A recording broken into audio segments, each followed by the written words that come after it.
Welcome everyone to today's webinar, Closing the Gap on Psychiatric Care in the ED. I'm Mackenzie Bean, Managing Editor with Becker's Healthcare. We will begin the webinar with a presentation and we'll have time at the end of the hour for a question and answer session. You can submit any questions you have throughout the webinar by typing them into the Q&A box you see on your screen.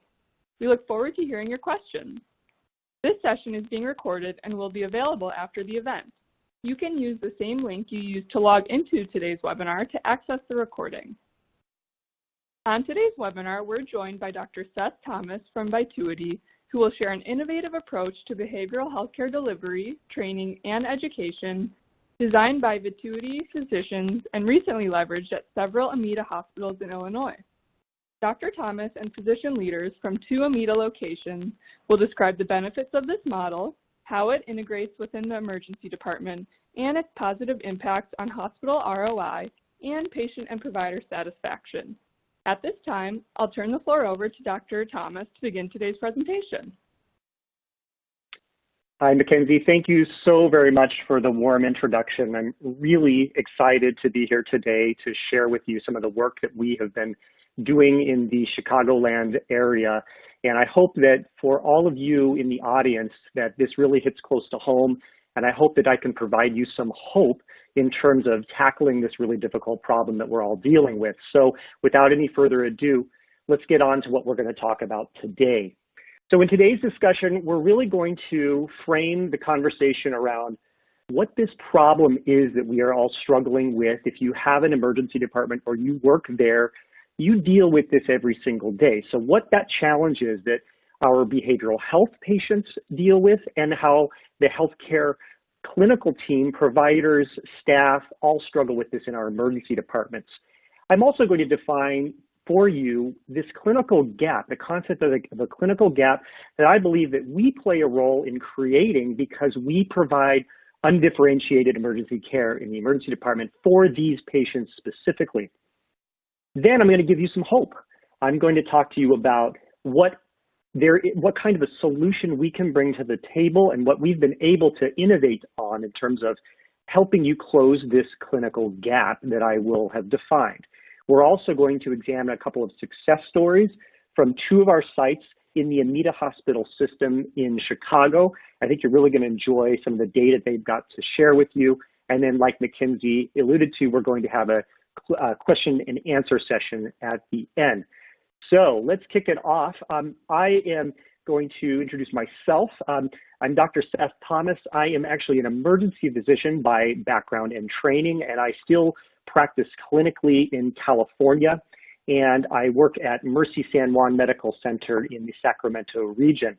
Not only am I an emergency physician, but I am also a director of quality and performance for the organization, which is great. I get to focus specifically on operational throughput for emergency departments, efficiency, quality outcomes, all of those things that are really important to us. And over the past 6 years, I've concentrated heavily on the mental health crisis in the emergency department and how we can close that gap. So my slides are advancing automatically, so I don't know if there's something we can do about that, but I will try to back up to the one that I'm on. So a little bit about us and about Vituity. You may not know who we are. So we are a physician-led and owned multi-specialty practice in the United States. Specifically, we practice in the acute care continuum, one of those 10 areas listed on the right-hand side there. Those are our practice types. We actually have over 2,500 physician partners, 1,400 advanced providers, meaning advanced providers such as nurse practitioners and physician assistants. And we have over 2,000 scribes and over 300 practice locations in 14 states. Last year, we saw over 6 million patients annually, and we have a very aggressive growth strategy. So we're very proud of what we've been able to do and where we're going. So we also consider ourselves to be solution providers for our client hospitals. And we started out in emergency medicine almost 50 years ago, and ever since then, we've been developing really innovative frontline solutions. And I think a lot of these we actually consider our signature competencies in Vituity. One of them you probably have heard of, that is rapid medical evaluation, whereby physicians are seeing patients within 30 minutes of their arrival in the emergency departments. And oftentimes many of our departments are seeing them within 15 or 20 minutes, which has now become a best practice. And it really helps elevate the clinical outcomes and the quality that we're able to achieve. We've also worked very heavily on our patient experience programs, teen care, ED revisit reduction programs, which has been phenomenally successful. And over the past, I would say, 10 years or so, the past decade, we've really started leveraging data and data analytics in managing our practices. So we feel very proud that we're a data-driven organization. And what we're going to introduce to you today is something very new. It complements all of these areas very well. It's called Emergency Psychiatric Intervention, or EPI for short. And again, something I'm very proud of, and I think will help provide us all a solution going forward. So let's talk about the problem, though. And the problem is this. I think that there isn't anybody, whether you're a hospital administrator, a department leader, a physician, a nurse, a tech, anybody, a crisis worker that doesn't know and feel this day to day. But the demand placed on our emergency departments in terms of behavioral health care has been escalating at an enormous rate. And you can see that this is some data that were pulled from the literature over the past 6 years, from 2009 to 2015. I know this is a little bit dated, but you can see the increase in demand for both children, adolescent, and adult treatment and assessment has increased by over 50% in some cases. And you also know that the proportion of our ED visits that are complaints for mental health have increased by over 3% from 2009 to 2015. Now, you may say, well, yeah, that's obvious, but what's less obvious, and what you may see, is that it's creating a huge boarding issue, a huge congestion problem, not only for these patients, but for our medical patients in the emergency department. So in 2015, at the end of this study, they were citing length of stay for behavioral health patients of almost 9 hours. We know that that's actually greater now, probably approaching 12 to 14 hours in the most recent data that we can see. So it's increasing at an exponential rate. And most sad of all, the proportion of those individuals that are seeking help for suicidal ideation and intent to harm has climbed by over 400%. So really a sad situation. And again, if you're a leader in the department or you're a hospital CFO or CEO, you know that this has tremendous operational financial impacts on your hospital. So in the ED, throughput is king. We have to keep beds turning over quickly to assure that we are able to identify emergency medical conditions. And every single behavioral health patient that comes in with that kind of length of stay is preventing at least 2.2 bed turnovers, and it's probably greater now. How that impacts you financially is tremendous. Again, this is a slightly older study, 2012, but they cited over $2,200 in financial loss per behavioral health patient that was coming to the emergency department. Now, what I don't want to do and advocate for here is these patients shouldn't be in our emergency department. That's the wrong thing. We know that there are better places for them, but we also know that for a lot of these patients, it is appropriate to first be seen in an emergency department. So how do we tackle this problem? If they should, some of them should be there, absolutely, but it's creating such an issue for us operationally. Well, here are some challenges that we agree with. This is actually from an article that was published just last year that looked at what those major challenges are to delivering the care that we want to deliver in the ED. And what we're going to focus on today are the first 3 bullet points. The cycle of fear among providers, patients, family. It really kind of comes back to the stigma of mental health and the lack of operational standardization. We do things very differently, which may be appropriate from time to time, but you'll find that a lack of standardization in general, particularly about how to assess patients, leads to a huge gap in care. And then also, we feel like we don't have the right personnel with the right skill sets. As an emergency physician, I went through residency training. I thought I got great residency training, and I know I did. But one area that I think is we don't have enough education on is the behavioral health crisis in the emergency department. I was never taught on how to appropriately assess them, not just medically, but I think more psychologically. How are we able to assess their crisis in terms of the mental health crisis and get them to the appropriate place, time, and also starting medications in the emergency department. It's really, really important. So the problem is that we're providing undifferentiated care in the emergency department. The arrows actually are shifted there a little bit. They should be dumping into the bucket from both of the circles.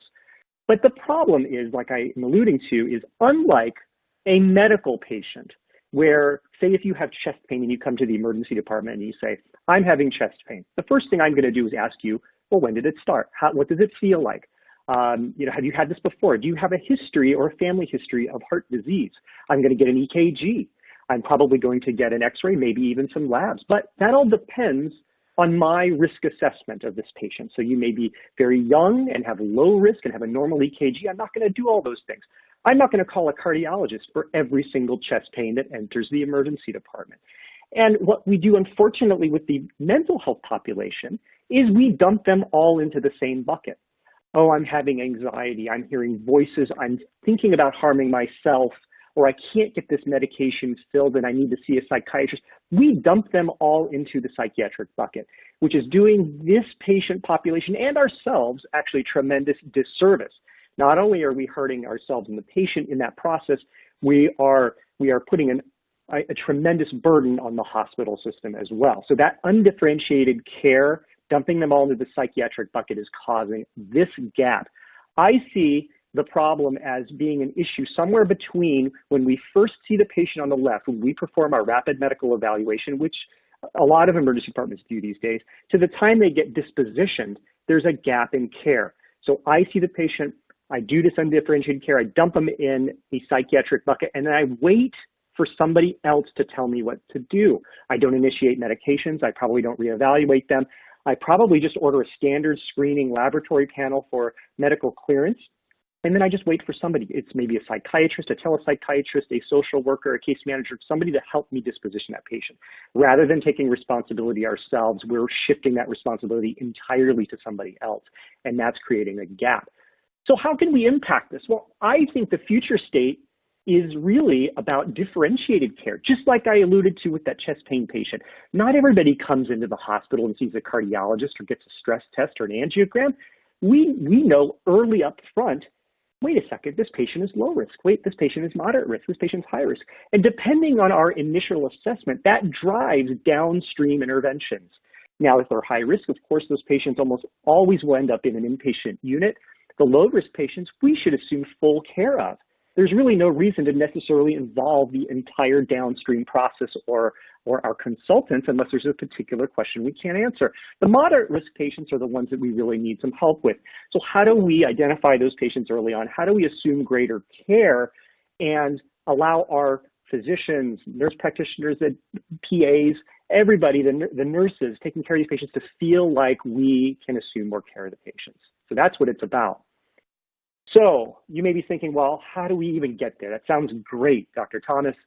But I'll tell you, I think we do have a solution. I think we have come up with an idea that can be applied to almost every emergency department in the country, if not the world. And that's really an integrated solution. So here at Vituity, I think we offer a lot of clinical solutions. And the first two categories, the emergency department care, and then the comprehensive training and education for our staff, our providers, everybody, I think those two lumped together are going to define what I'm talking about, which is EPI. So we focus on the clinical services and leadership, and then we also give them best practice tools from our toolkit and give them educational courses so they feel more comfortable and more equipped to take care of these patients. We also offer other solutions, and so I don't think that EPI is the single silver bullet that's going to change this dramatically throughout the country. I do think we need help, especially with those moderate and severe or high risk categories. We need the backup to be able to determine who's getting better, who's responding to treatment, who really needs that inpatient bed. And so we offer telepsychiatry services, empath units, which are fantastic. In fact, our hospital is about ready to launch one in the next 2 weeks, and inpatient psychiatry services. So we have that all. It's an integrated approach. It's just how do we develop something for the ED?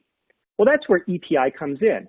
This is kind of like RME in terms of seeing those medical patients right up front, but we're talking about a specific suite, a specific goal-directed approach to the psychiatric patient. So it is designed both by emergency physicians, emergency nurses, as well as our psychiatrists within Vituity to come up with this integrated approach. What it does is it empowers the ED providers, nurses, techs, everybody to get on the same page and treat the patients similarly, but also to recognize which patients are low, moderate, and high risk. That's really what's driving this innovative program.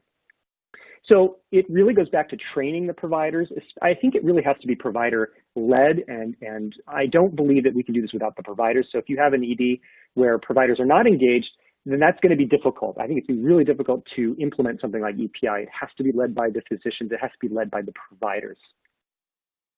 So you may be asking, well, then tell me a little bit more about the EPI approach. And there are a few strategies that we leverage with the EPI approach. First and foremost is split flow processing. And you're saying, well, that makes sense to me because going back to the risk stratification, we are providing a very early assessment. We're determining early on during the patient's length of stay who is that low, moderate, and high risk category. And we try to standardize as much as we can the treatment pathways for each of these risk categories. So like I suggested, we're splitting off those low-risk patients, those moderate-risk patients, and those high-risk patients. We have very goal-directed, specific, outcome-oriented interventions for each of these patients. We also have recognized a long time ago that there's a tremendous amount of over-processing and serial processing for all these patients. Again, it goes back to that bucket theory, where all these patients are being placed in the bucket. Everybody is getting over-processed. Everybody sees a social worker, a crisis worker, a behavioral health nurse, and they get the same standard medical workup. And there's so much over-processing and waste there that you can really eliminate things from a lean perspective. So eliminate those non-value add steps, particularly with the low-risk patient, and maximize your parallel work. And then lastly, we leverage early and appropriate treatment. So empowering the ED providers, the behavioral health nurses, the techs, everybody to specifically understand how to stabilize these patients early on. So even if you're a moderate or high risk category, I'm going to start treatment right away. I'm not going to wait for a psychiatrist to say, oh, you should start this antipsychotic or this anxiolytic. No, I actually have some very advanced algorithms and things that we've developed together in partnership with our psychiatrists that is evidence-based that we know works. So if you start getting the patient with psychosis back on their antipsychotics, you know that if you don't over-sedate them, you're going to be positively impacting their outcome, positively impacting their length of stay, helping you with turnover of your beds. So here's the EPI workflow just to help kind of with the concept. The traditional approach is when the patient arrives, we do the same thing to everybody. We medically clear them all the same way. They all wait to see somebody in the emergency department, whether that's a crisis worker, social worker, case manager, psychiatrist, and they wait, like I said, 12 to 14 hours sometimes. Some of them are over-medicated. They're given intramuscular injections of antipsychotics and benzodiazepines, and they put them down for hours. And right there, you know that you have already contributed 6 to 8 hours in addition to their length of stay just by giving them those medications. And so the problem is it's undifferentiated, over-aggressive, over-processing the patients. Whereas with EPI, really early on, we are getting started. We're assessing the patients. We know who's low, moderate, high risk categories. We selectively medically clear them, and then we're able to more appropriately process the patient. So here's the toolkits that we have put together. They include those risk stratification tools, more advanced medical clearance tools, some de-escalation training, which is incredibly important to avoid over-sedation, some medication algorithms, which really helps with the patients in terms of avoiding over-sedation, some reassessment guidelines, and disposition best practices.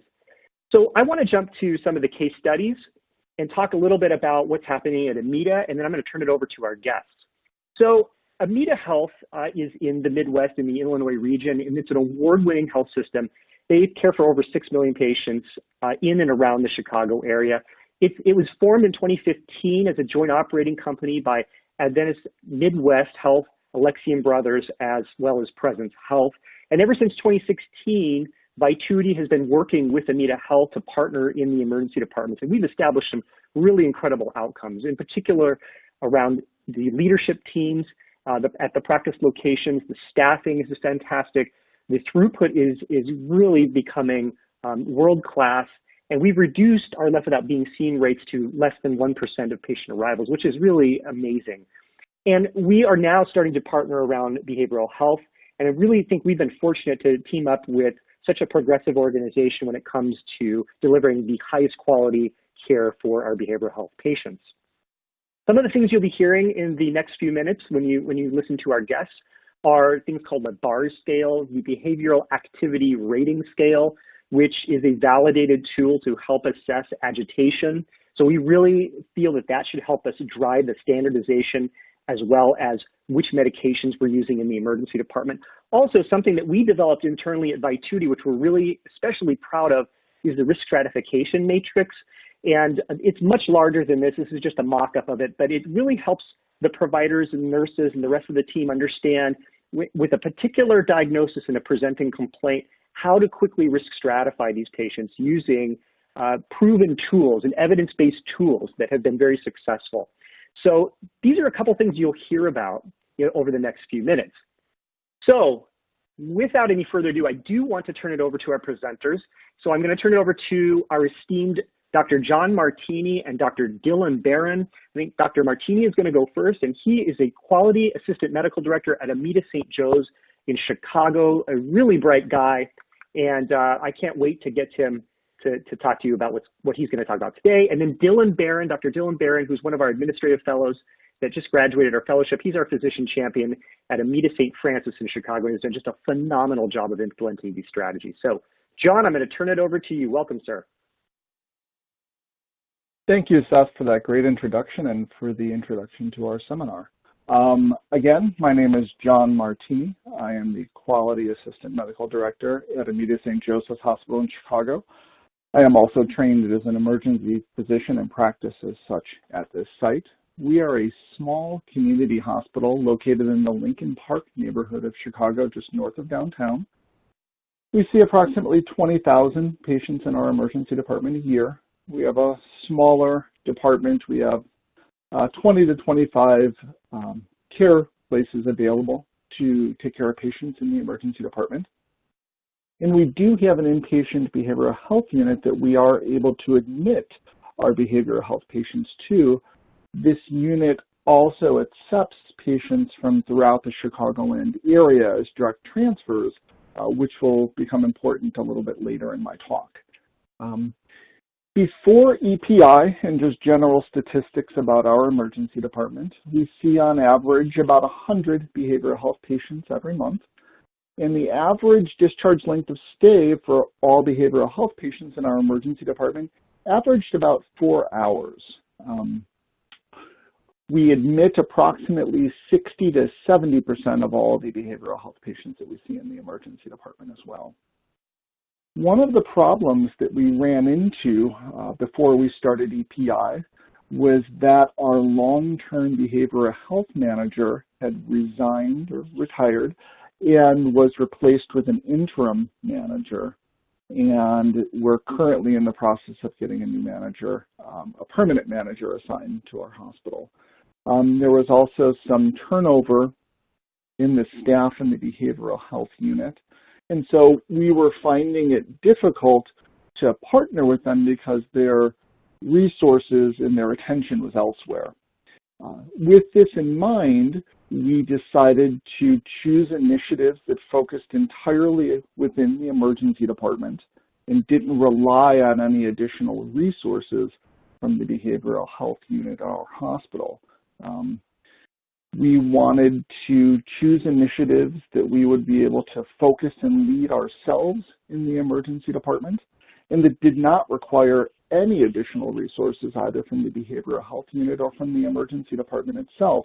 We wanted this to be a resource neutral initiative for us, and no additional staffing hours, no additional hires, just using the resources that we normally had available to us. We chose 2 initiatives to work on at our hospital. One, we wanted to work to utilize some of the second generation or newer antipsychotics for the treatment of our behavioral health patients that were agitated or psychotic or anxious, to see if we could reduce the amount of sedation that these patients were receiving, to reduce their boarding time, and to really help to try to be able to assess them sooner and to be able to care for them sooner. We also wanted to work on developing and utilizing those risk stratification guidelines and matrices that Dr. Thomas talked about, as well as developing some discharge resource materials to take care of those low-risk patients that we were seeing coming through the emergency department. So first, I'd like to talk about our first initiative, the use of newer antipsychotic medications in an attempt to reduce sedation as well as boarding time. Our intermediate goal was to see the use of newer antipsychotic medications in greater than 25% of our behavioral health patients within 30 days of the beginning of the initiative, with a long-term goal of seeing the use of these new agents in greater than 75% of our patients within the first 3 months of the initiation of EPI. And again, as I said, we wanted to try and use these medications because they're less sedating. It allows us to assess our patients sooner. One of the other benefits is that the newer antipsychotic medications are also available in an oral formulation.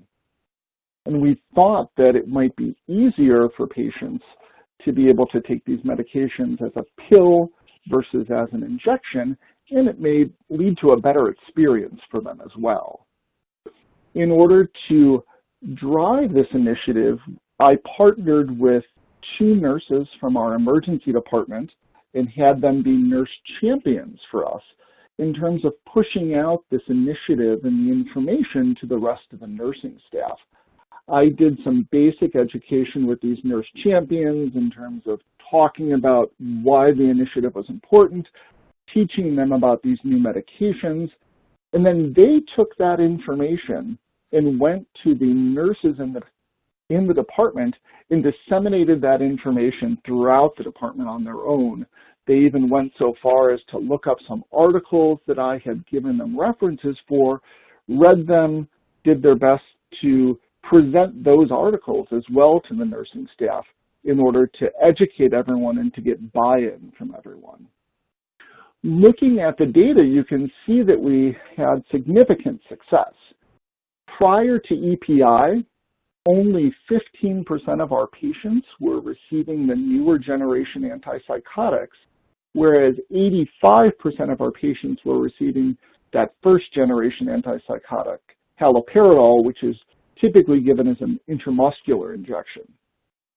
After the initiation of EPI, you can see almost a complete reversal. Now, only 7% of our patients are receiving that first generation antipsychotic, and 93% of patients are receiving those newer second generation antipsychotics. I will say that we got buy-in from everyone in the department, from the physicians to the advanced providers, to the nurses, to the techs, to the pharmacists. And I will say that our nurses were key drivers in this. We have some physicians that don't work frequently in our emergency department and weren't as familiar with the initiatives that we were looking to implement. And oftentimes, the nurses would go up to those physicians and say, hey, doc, we're using some of these newer medications now. They've been doing really well with the patients. The patients are willing to take them orally. They're not sedating them as much, and we've had some really great experiences with them. Do you mind ordering this instead of that older medication that you're really used to? And those physicians said, oh, that's a good idea. I had forgotten about that. Ordered the new medication and saw a great response and definitely an improved patient experience. Looking at our second initiative, developing and utilizing that risk stratification matrix as well as gathering discharge resource materials for our low-risk patients. Our goals, we were looking to decrease our discharge length of stay for these low-risk patients to 120 minutes by 30 days, and ultimately decreasing the discharge length of stay to these patients to 90 minutes. And again, why is this important? When patient care is delayed, length of stay increases, costs increase, resources are utilized elsewhere. So as opposed to having the nurse or the physician or the room available for a new patient, you're instead boarding this other patient and delaying their disposition through the emergency department. As Dr. Thomas referred to back in his portion of the talk, prior to EPI, a patient would come in and would have a behavioral health complaint. They would be put into a room, a nurse would see them, the physician may or may not be available to see them, labs would be ordered, they would be sent off and processed. That's a process that takes approximately 1 to 2 hours. Then a physician would see them, have an intake or a crisis worker see them, and all of a sudden, by the time you're deciding, does this patient really need to be admitted? How can we help them? 2 or 3 hours have passed. One of the other issues at our facility is that our intake or crisis workers have responsibilities outside the emergency department. Those transfers that I was referring to our behavioral health unit from outside facilities are coordinated and directed by our intake or crisis workers. So they're sometimes on the phone doing assessments over the phone with other hospitals. When that patient arrives, they take them up to the behavioral health unit and get them familiarized with the unit to get the orders started. And so they're not always available in the emergency department when we need them. The thought with this initiative was that by trying to identify early those low-risk patients that did not need an intake worker assessment, one, we don't have to wait for them to be available. Two, we're now not going to overutilize that intake worker, and we're going to allow them to focus on the patients that truly need their care and expertise, those medium and high-risk patients. And we're going to take them out of that intake worker's workflow to make their job a little more efficient as well, so that they're not spread too thin and seeing all these other patients that we should be able to manage as emergency physicians. And again, looking at the data, you can see that we had significant success. I will say that with our low-risk patients, we decided to study just a subset of them and did not look at any low-risk patient that had any medical issues or that had any influence of alcohol or drugs. We only included low-risk behavioral health patients that were there for behavioral health issues and nothing else. Since this was a pilot study, we wanted to try and isolate our patient population solely to that behavioral health category so that we could see if this was truly effective in reducing the discharge length of stay on these patients. I will also say that for those patients that have medical issues or that are under the influence of alcohol or drugs, ultimately those medical issues or that alcohol use is what's going to drive the discharge length of stay. It's not going to be the behavioral health issue per se, but it's going to be those other issues instead. So looking at these low-risk patients, you can see that we had a significant reduction in discharge length of stay from 113 minutes prior to EPI to 70 minutes after EPI, or almost a 40% reduction in discharge length of stay. I will also say that of all of the patients that fell into this category, there were no unexpected bounce backs, meaning that once this patient was seen and cleared by an emergency physician and discharged, not a single patient came back for reevaluation, for admission at a later date, or showing any signs of harm or self-injury. So that's one of the key things that we think came out of this study is, one, we found that this is effective, and two, we found that this is safe as well. As a control group, we decided to look at our medium-risk patients who typically do have an assessment by an intake worker and typically do have screening labs obtained to see if we would find any benefit on an unintended population of behavioral health patients. And we saw that that was the case. Prior to EPI, our average discharge length of stay for these medium-risk patients was 148 minutes. That dropped to 119 minutes after EPI, or about a 20% reduction in discharge length of stay. And again, there were no unexpected bounce backs of any of these patients or any evidence that there was harm or injury done to them.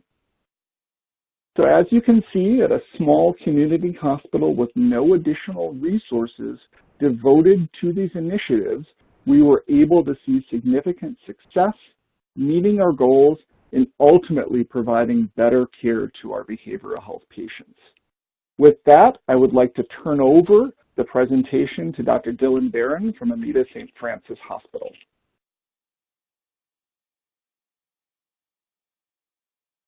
Hi, everybody.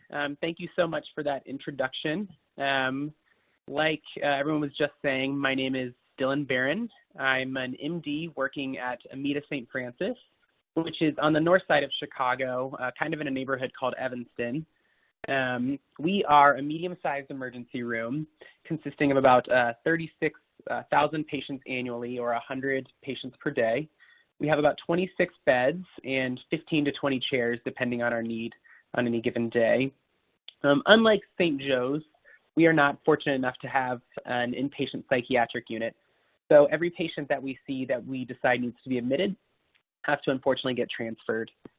So to sort of set the stage on what our shop looked like prior to this initiative, we were treating and continue to treat about 300 behavioral health patients per day. Monthly, and then discharge about 60% of those. Our average length of stay prior to this was about 5 hours, which obviously is less than ideal. And when we looked back at our charts, we noticed that we were averaging about 50 violent episodes per month, stemming from agitation, psychosis, mania. And so we decided those were two areas that were really opportunities for improvement and that we wanted to intervene on. So we took on two initiatives during the course of this project. The first one was a new behavioral health pathway with the aim of really reducing our discharge length of stay. We realized that because we transfer our admitted patients, we don't really have much control over their length of stay, but the discharge patients, we own them entirely, and there's an opportunity there to reduce their length of stay from that whopping 5-hour average. We also wanted to develop an early medication protocol, kind of similar, but with some key differences to St. Joe's that I'll get into in a minute, with the aim of reducing boarding time, but almost more importantly, to make a safer and more pleasant environment for our staff, patients, doctors, et cetera, and to really start the resuscitation of behavioral health patients earlier, like Seth alluded to, and not wait until they've been boarded in the ER for 2 days before we start their resuscitation. More on that in a minute. So our first initiative was to implement a new behavioral health pathway to reduce our discharge length of stay. So like I mentioned before, our average length of stay was about 300 minutes, which is pretty impressive if you think about the fact that many of these patients just need a refill on their prescription or a referral, something along those lines. And so our aim was aggressive, to get that, or to cut that time in half to less than 150 minutes. And we did this in a couple ways, which I'll get into the nitty-gritty on that in a minute. But we wanted to, empower our providers to risk stratify and to give them the tools that they needed to discharge low-risk patients. We also wanted to reduce the use of over-testing and to use validated tools, decision-making tools, for providing medical clearance, particularly in deciding when patients need this full cadre of lab workup or when they can be medically cleared clinically alone. So more on that in a second.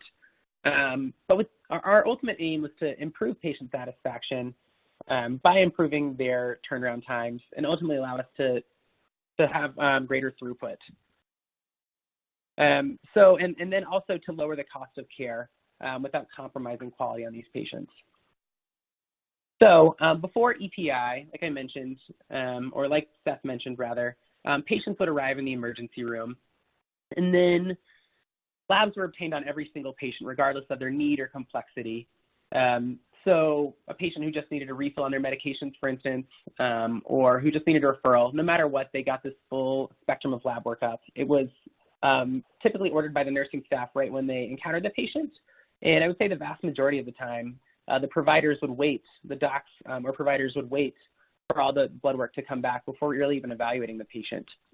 And then sort of no matter what came out of that evaluation by the provider, The patient would also get evaluated by a crisis worker no matter what, regardless of their complexity. And all that sort of added up to this whopping wait time of greater than 300 minutes. And so we wanted to fix that. So after EPI, patients would arrive at the ER and they would get seen by a doctor right away, no matter what. Then that provider had to ask themselves really two questions. The first one is, do they need any blood or any lab or imaging in order to medically clear them? And we used something called the SMART tool to help providers determine that. And what that is a validated tool, which is a series of questions about things like age, intoxication, are they on certain medications, to determine if they needed blood work. If the answer to any of those questions was yes, then they would get a standard medical clearance panel. But if not, then they would proceed forward with their evaluation.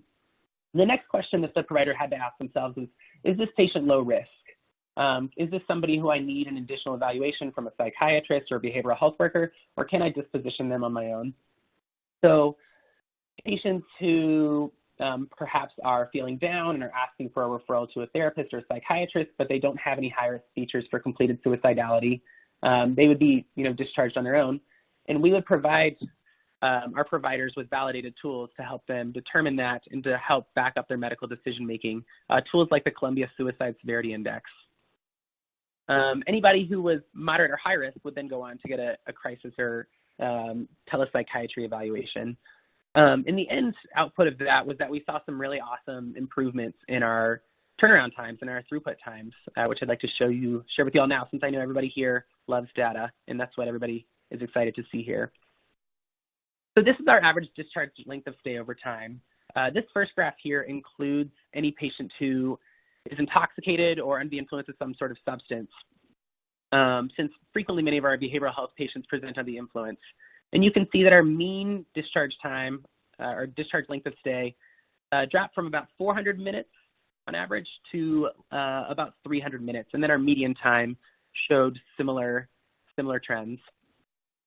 So when you account for intoxicated patients and you remove them from the equation and only look at just purely behavioral health patients who do not have any are not under the influence of alcohol or any substance, you see even more dramatic results. So, and this is the slide that we're really proud of here. You can see here our mean time, represented by the yellow, was about 400 minutes at the pilot's initiation. And by the end of this, we got it down to about 150 minutes. So we met our goal and actually more than halved our turnaround time, our discharge length of stay. Our median time showed similar results. So, by initiating those two just sort of systemic changes or sort of protocolized changes, we were able to really turn around our throughput time, which is wonderful and great to see. Our next initiative was an early medication protocol that is in some ways similar to St. Joe's, but is also sort of very different in other ways. So our aim was to decrease the use of IM medications and physical restraints. And we hope to do that by resuscitating patients or starting them on medications early, and specifically by starting them on oral medications. And so you might ask yourself, what does that mean exactly? So this initiative really consisted of three different things. The first was that all behavioral health patients, when they presented to the emergency room, got started on their home medications right away if they were known, if we could discover them in the chart, something along those lines. Since we know that the reason a great number of patients or behavioral health patients present to the emergency room is that they've been off their medicines. So everybody got started back on their home medicines. Any psychotic or manic patient for whom it's a new diagnosis or for whom their medications aren't known got started on a low-dose oral Zyprexa. And then finally, any patients who presented agitated received oral medications, which were an oral antipsychotic and an oral benzo, according to the BARS scale, which was alluded to earlier by Seth. And what that is an agitation index. And sort of, depending on how agitated the patient was on that index, would determine what dose specifically that patient would receive. Our impact was that we hoped that these new medications would allow less sedation so that we could assess them quicker and improve throughput, get them to their correct disposition earlier. But perhaps almost more important in some ways is that we wanted to start the resuscitation earlier, start them on their treatment earlier, so they're not waiting 2 days before they start getting any medications or any sort of therapy or treatment that they needed. And as an offshoot of that, we feel like it created a safer environment for our providers, which I'll speak to that more in a minute, but to create a safer space for everybody. So here's our data. So you can see represented in orange is the frequency with which we were prescribing oral Zyprexa, that's sort of the orange-red color there. And we would argue that as we started treating patients earlier with oral medications, we saw that we were needing these IM medications less frequently. We're currently in the process of collecting our restraint data over the same time period to see how frequently we needed to restrain patients. But I would argue that the majority of the time that patients needed IM medications was a time that a patient had escalated so much so that the patients frequently did require physical restraints, and that resulted in some sort of violent episode. And so you might say, so what? You use a different medicine. What does it matter at the end of the day? So here's some results of a survey that we sent out to all of our staff, not just providers, but nurses, techs, behavioral health workers. And I want to draw your attention first to the chart in the middle. It says the frequency with which we've utilized restraints on patients in the emergency department has changed. In what way? And the vast majority of providers felt that it decreased, and nobody felt that it increased. So we'll have concrete data on that coming soon, but providers and everybody in the department is perceiving that we're having to restrain patients less. And as a result of that we're seeing less violent outbursts or violent episodes in the emergency room. So it's creating a safer space for everybody. And that's reflected in this graph here on the left, which is, do you feel safer in the emergency department? The vast majority of folks working in the ER agreed. And then finally, the overall care of behavioral health patients in the emergency department has improved since initiating EPI. Everybody essentially felt that, there was a small portion that felt that it was unchanged, but the vast majority felt that our care had improved. And so I feel like that's very compelling data.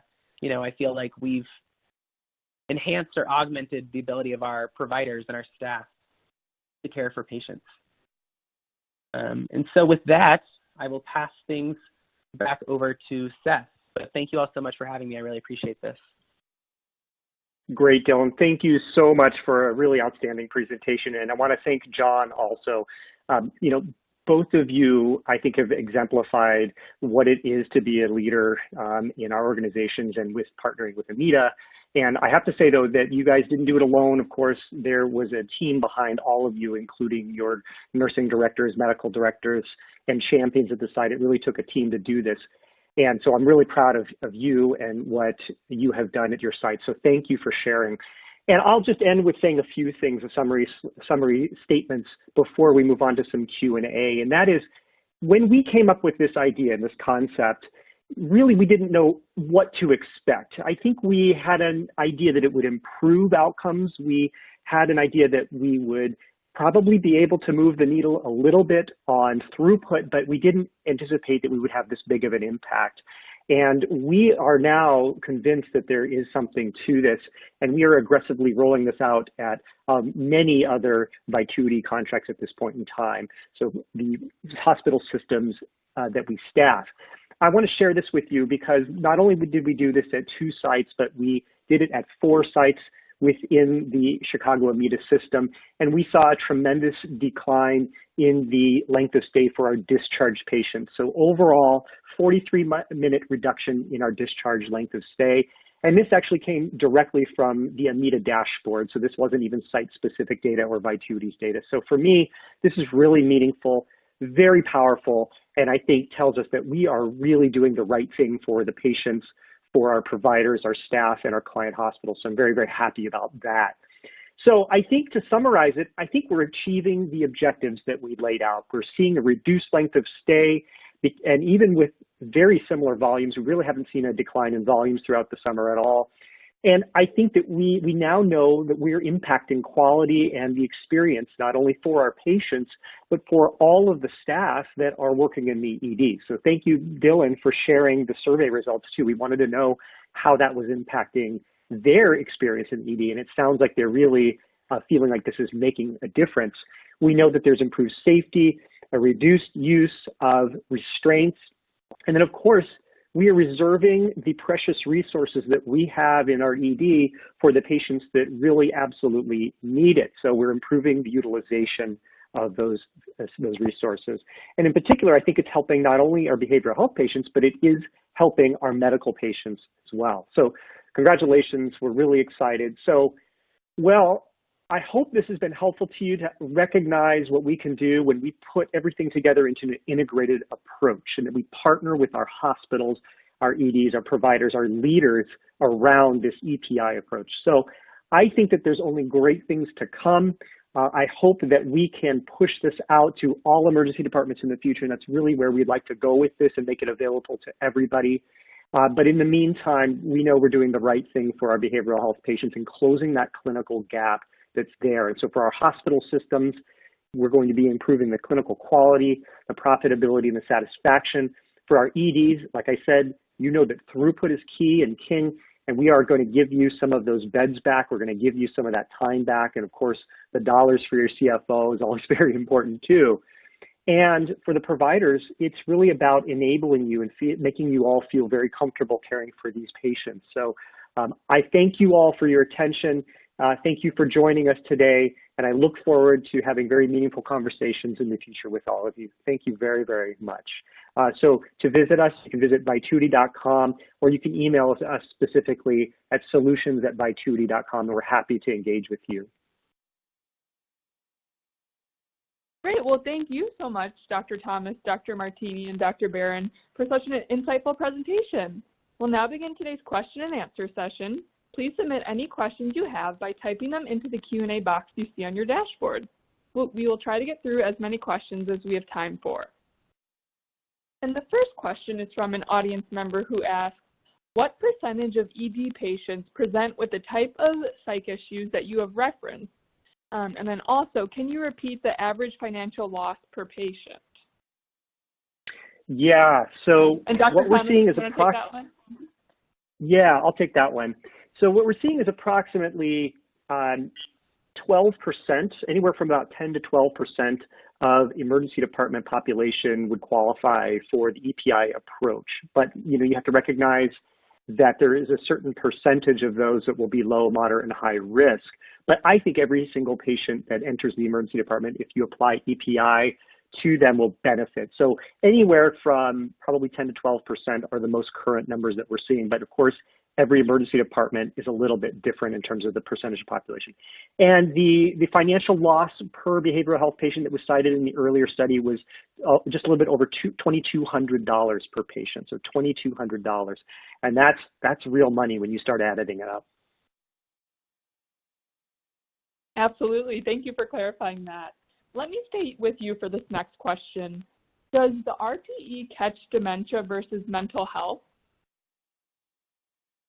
Yeah, so that's a really tough one because dementia, as we know, can oftentimes accompany patients that are coming to the emergency department, and those with dementia oftentimes have behavioral disturbances.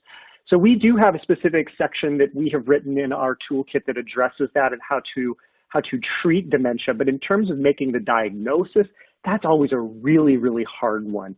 The medical clearance tools that we alluded to certainly help you identify delirium from what would be considered a primary behavioral health disturbance or etiology.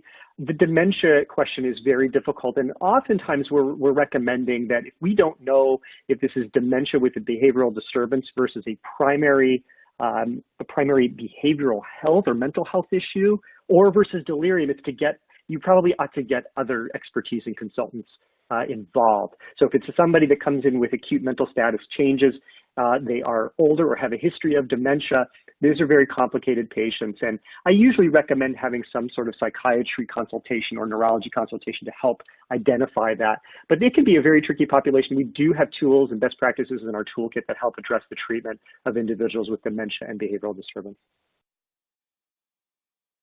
Great, thank you for touching on that. The next question is from an audience member who asks, does EPI involve adding more resources to our team? Yeah, so it doesn't. And I think that probably should be music to everybody's ears because, with a lot of these interventions, whether we bring a psychiatrist in or telepsychiatry or what have you, we almost always are asking for more resources. Hey, we need this consultant and it's going to cost money. What's really unique about the EPI approach is that it's resource neutral. And I want to emphasize that it's resource neutral. We're not adding staff. What we are doing is training the staff. So we're providing educational opportunities for our providers, nurses, techs, and staff in general so that they are more equipped to care for the patient, but it is still in a resource-neutral fashion. So we aren't adding any FTEs or any other bottom line deductions that would ordinarily be seen in this. We don't believe that you have to throw resources at this problem to have a difference, and we know EPI doesn't require those. So thank you for that question. Of course, I think that's helpful for our audience to hear. The next question is, my ED already uses risk stratification, so is EPI still an option for us? Yes, it is absolutely still an option. So I don't know how many of you know this, but there are a few validated, or very few, I should say, validated risk stratification tools, in particular around the depressed patient, the suicidal patient. We alluded to the Columbia tool, which we use, but there are others out there as well. But what I think is missing from the equation are good validated tools for a broader population, the agitated patient, the anxious patient, the potentially gravely disabled patient. There really isn't anything, and it would be very hard to structure a study like that. So what we've done is using that risk stratification tool we came up with is to provide some guidance for the staff in the emergency department to make their absolute best clinical assessment with the available data that's there. So yes, if you are using some method, and I think all emergency departments in the U.S. that are Joint Commission certified are required to have a risk stratification tool, in particular around suicidality in the emergency department. If you're using that, you still have room for applying some of the other tools that are in our toolkit. So absolutely, there are ways to improve even beyond just using, say, a Columbia screening tool for depressed patients. So yes, it will work in your emergency department. Okay, great. The next question is from an audience member who writes, making this type of operational shift is going to be a challenge for my health system. Do you help create a compelling business case for administrators and other decision makers? We can absolutely do that. We have done that on a regular basis within Vituity. So there is a very compelling ROI when you start to talk about providing education for the staff in regards to managing this population and what your expected outcomes are in terms of bed turnovers, the loss opportunity costs of $2,200 per patient really translates into big dollars, like I said earlier. And it really does get the attention of the administrators at your hospital. So yes, we can help with that as well. And we've done that on numerous occasions for our client hospitals. Wonderful. And it looks like we have time for one more question. And this question is, how does EPI integrate with existing services such as telepsychiatry? Yeah, so as I alluded to earlier, I think that EPI is really that integrated solution, right? And so when we talk about what it means to have an integrated solution, that means that it truly integrates with your existing resources that are there.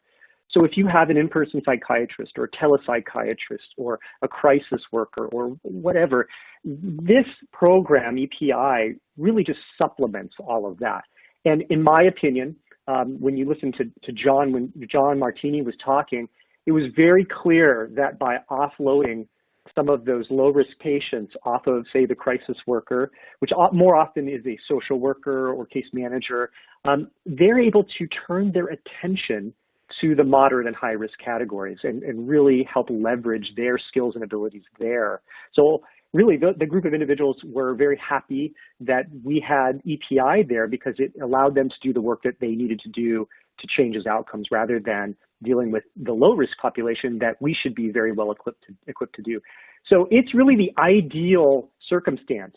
The hospitals are spending a lot of money on resources and bringing in other expertise and consultants. That's great, but that's not the silver bullet alone either. And I think that you need to have EPI or something similar to help supplement and close the rest of that care gap. Wonderful. Well, that is all the time that we have left for today. I want to thank Drs. Thomas, Martini, and Barron for such an excellent presentation, and Vituity for sponsoring today's webinar. Enjoy the rest of your day, and we look forward to having you join us for future webinars.